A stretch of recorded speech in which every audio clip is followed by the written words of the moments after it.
ओम शांति। आज है 21 अप्रैल, शिव बाबा की साकार मुरली। आज बाबा कहते हैं, मीठे बच्चे, हर एक बच्चे के सिर पर अनेक जन्मों के विकर्मों का बोझ है, हिसाब किताब की भोगना है, जिसे योग बल से ही चुकतू करना है। प्रश्न: बाप समान किस बात में साक्षी बनना है? जैसे बाप को किसी भी बात का अफसोस नहीं होता। भल कोई बच्चा बीमार भी पड़ता है, कुछ भी होता है, बाप साक्षी होकर देखते हैं। ऐसे तुम बच्चे भी साक्षी बनो। इस पुरानी दुनिया से ममत्व मिटा दो। हर एक का कर्म भोग अपना अपना है। आत्मा ने जो उल्टे कर्म किए हैं, उसकी भोगना उसे भोगनी ही है। इसीलिए साक्षी होकर देखते रहो। गीत है, ये वक्त जा रहा है। ओम शांति। बेहद का बाप वर्षा लेने वाले बच्चों को समझा रहे हैं कि समय नजदीक होता जाता है। यह कोई के लिए रुकता नहीं। यह बुद्धि योग की मुसाफरी है। क्या कहा है बाबा ने? ये बुद्धि योग की मुसाफरी है जो तुम्हें ही करनी है। ये शादी मुरादी तीर्थ आदि कुछ भी नहीं करने। बाप का ये अंतिम डायरेक्शन है। मीठे मीठे बच्चे, अब जाना है परम धाम। गीता, भागवत, रामायण, महाभारत में जो लिखा हुआ है, उसकी अब तुम पीठ कर सकते हो। उसकी अब तुम पीठ कर सकते हो। जो बाबा ने पहले सहज राजयोग सिखाया था, वो अब सिखला रहे हैं। भक्ति मार्ग के शास्त्रों में और अब प्रैक्टिकल की बातों में कितना रात दिन का फर्क है।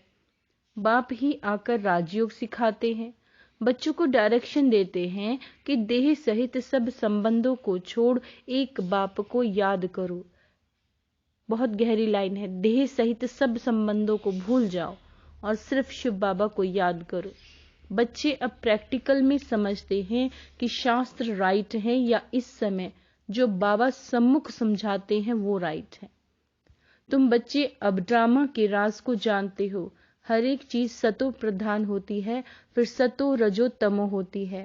जैसे नया घर फिर पुराना हो जाता है, वैसे ही यह बेहद की दुनिया स्वर्ग थी। वहां कौन रहते थे? यह तुम्हारी बुद्धि में सब चमकता है। देवी देवताओं को कैसे राज्य भाग्य मिला था, जो फिर अब मिल रहा है। बच्चे भी अपनी तकदीर अनुसार पुरुषार्थ कर रहे हैं। बच्चे भी अपनी तकदीर अनुसार पुरुषार्थ कर रहे हैं। बाप समझाते हैं, बच्चे, इस पुरानी दुनिया से ममत्व मिटा दो। देही अभिमानी बनो। इसमें बड़ी मेहनत लगती है। निरंतर उस बाप को और सुखधाम को याद करना है। बाप को कभी कोई बात में दुख नहीं होता। साक्षी होके देखते हैं। बच्चे कब बीमार रोगी बन पड़ते हैं तो क्या शिव बाबा को अफसोस होता होगा? कभी नहीं। बाबा को कभी अफसोस नहीं होता। कहेंगे ड्रामा अनुसार कर्म भोग तो हर एक को भोगना ही है। जैसे वह साक्षी हो देखते हैं, बच्चों को भी साक्षी होकर देखना है। बेहद का बाप वह परम पिता परमात्मा, उनका बच्चों में लव तो बहुत है ना। परमात्मा का आत्माओं में लव है। बाप कहते हैं, मैं जानता हूँ हर एक कर्म अनुसार दुख सुख पाते हैं। साक्षी हो देखते हैं। बच्चों को भी ऐसे साक्षी हो देखना है। हर एक जीव की आत्मा जो उल्टा कर्म करती है तो शरीर के साथ आत्मा को भोगना पड़ता है। अगर किसी भी आत्मा से कोई उल्टा कर्म हो जाता है तो शरीर के साथ बाबा कहते हैं आत्मा को भोगना पड़ता है। दुख सुख आत्मा भोगती है। संस्कार आत्मा में रहते हैं। बाप कहते हैं, मैं आकर दुख से छुड़ाता हूँ। क्या कहा बाबा ने? मैं आकर तुम्हें दुख से छुड़ाता हूँ। अब बच्चों को शिक्षा देता हूँ। मनुष्य गीता शास्त्र आदि से कोई शिक्षा प्राप्त नहीं कर सकते। यह बाप सम्मुख बैठ समझाते हैं। बाप कहते हैं, तुम भक्ति मार्ग में मुझे कितना याद करते हो। भले कोई साइंस को, नेचर को मानने वाला है। क्या कहा बाबा ने? चाहे कोई साइंस को मान रहा है या नेचर को, फिर भी किसी न किसी समय उसके मुख से ओ परम पिता परमात्मा, ओ गॉड फादर जरूर निकलता होगा। सब भक्त बाप को याद जरूर करते हैं। बाप सब कुछ करके बच्चों को सुखी बनाए खुद छिप जाते हैं। बाप आते ही हैं एक बार, कहते हैं ड्रामा अनुसार मुझे संकल्प उठता है मैं अब जाऊं, शरीर का आधार जरूर लेना पड़े। बाबा कहते हैं जैसे आत्मा शरीर बिगर बोल नहीं सकती, गर्भ में बच्चा बनता है फिर बड़ा होने से बोलना सीखता है। बाप तो आते ही बड़े शरीर में है, मेरा भी पार्ट है। मैं एक ही बार आकर सबको माया के दुखों से लिबरेट करता हूँ। अब तो सब तरफ मनुष्य दुखी हैं, त्राही त्राही करते रहते हैं। घर घर में रोना पीटना, लड़ना झगड़ना लगा हुआ है। सतयुग में ये कोई बातें नहीं, नाम ही स्वर्ग है। शास्त्रों में तो बहुत बातें लिख दी हैं। बच्चे जानते हैं इस सृष्टि में कितना दुख है, कितने धर्म हैं। सतयुग में इतने धर्म थोड़े ही थे। 5000 वर्ष की बात है। लाखों वर्ष कह देने से मनुष्यों की बुद्धि से सतयुग का नाम गुम हो गया है। 5000 वर्ष पहले मैं आया था, आकर अनेक धर्मों का विनाश कर एक आदि सनातन धर्म की स्थापना की। बाकी जो भी इतने मनुष्य हैं सभी का विनाश होना है। क्या कहा बाबा ने? बाकी जो भी मनुष्य हैं सबका विनाश होना है। इसके लिए ही यह महाभारी लड़ाई है। गाया हुआ है महाभारी महाभारत लड़ाई में विनाश हुआ।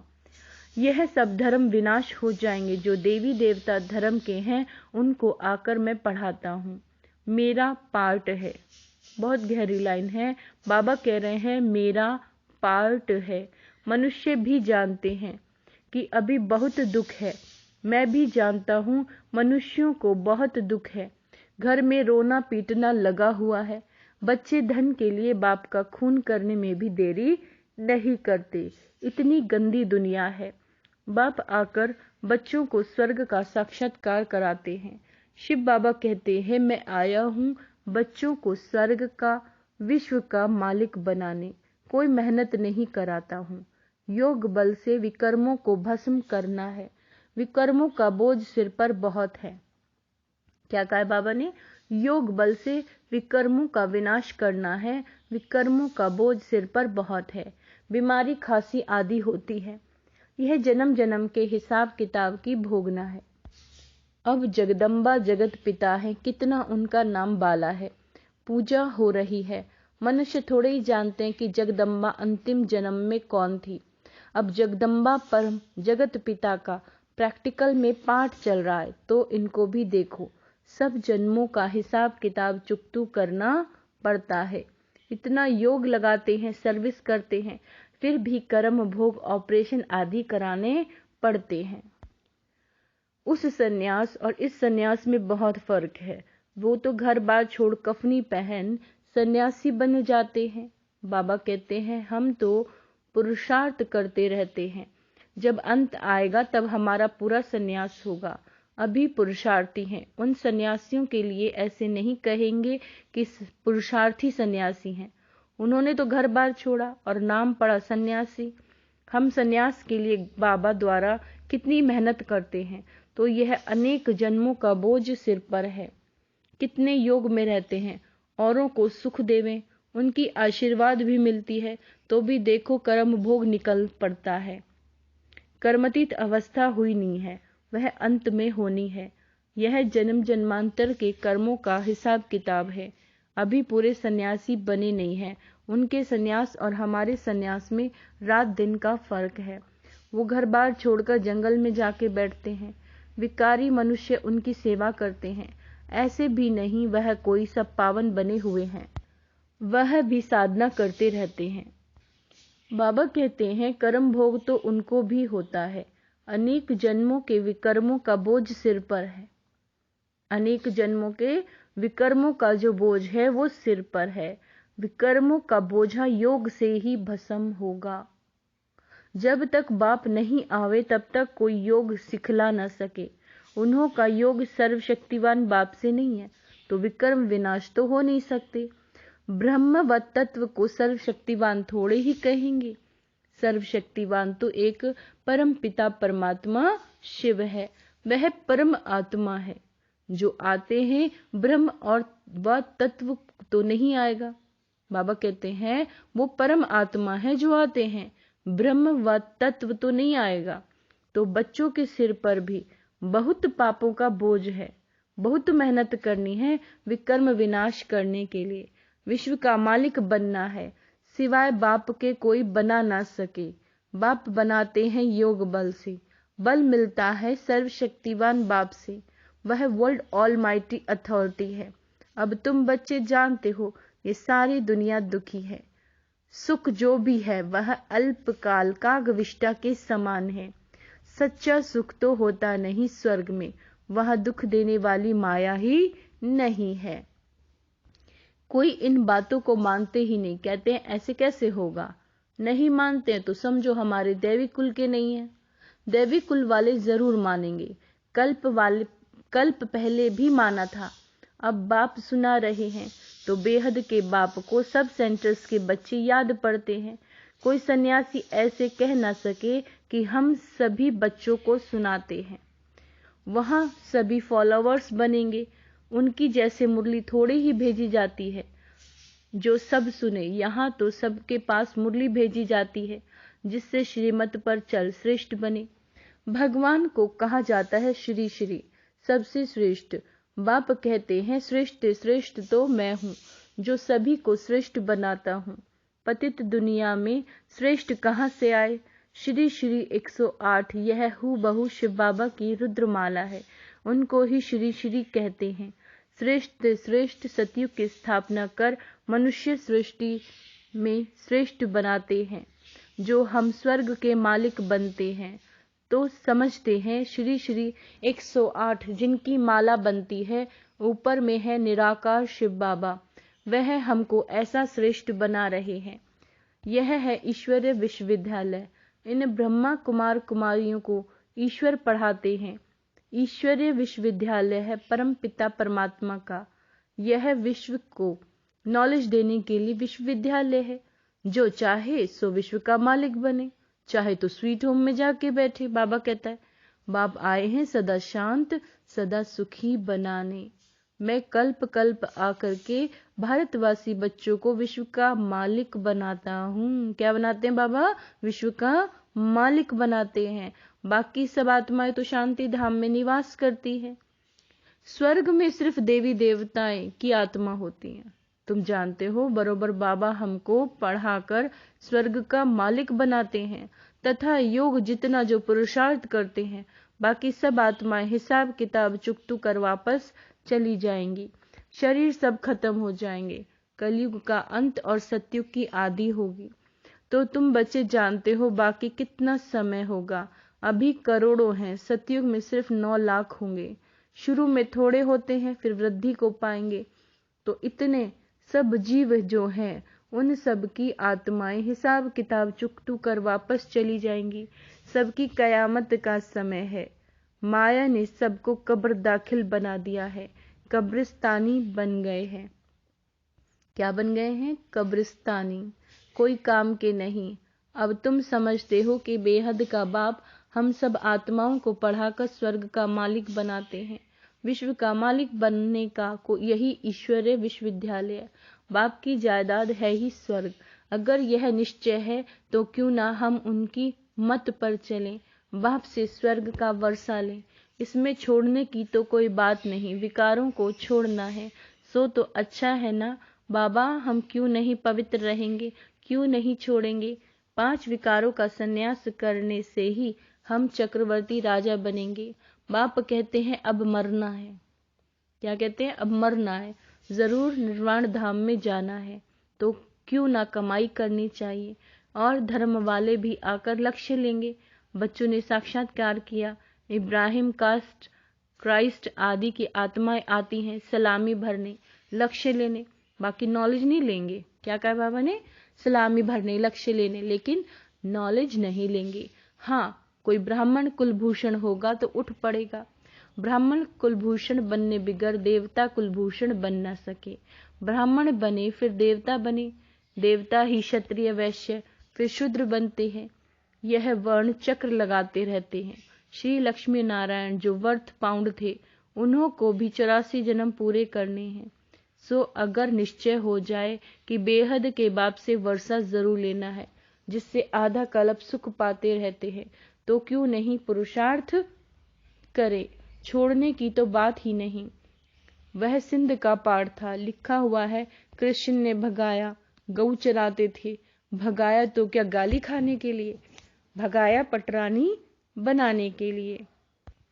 बाबा कहते हैं ये तो भट्टी बननी थी, तपस्या कर सर्विस लायक बनना था। अब तो कोई मुश्किल सर्विस लायक बनते हैं। सो तुम प्रैक्टिकल अनुभवी हो, तुम समझते हो शिव बाबा हमको विश्व का मालिक बनाते हैं, वह भी काम करते हैं। परम पिता परमात्मा स्वर्ग का रचयिता है, तो जरूर यहाँ आया था। अभी भी कहते हैं मैं स्वर्ग की स्थापना कर रहा हूँ, तुमको पढ़ाता हूँ, समझाते बच्चों को है। अच्छा मीठे मीठे सिक्के लदे बच्चों प्रति माता पिता बाप दादा का याद प्यार और गुड मॉर्निंग। रूहानी बाप की रूहानी बच्चों को नमस्ते। हम रूहानी बच्चों की रूहानी बाप दादा को याद प्यार, गुड मॉर्निंग, नमस्ते मीठे बाबा, शुक्रिया बाबा, शुक्रिया। धारणा के लिए मुख्य सार। सिर से अनेक जन्मों के विकर्मों का बोझ उतारने के लिए सर्वशक्तिवान बाबा को याद में रहकर बल लेना है।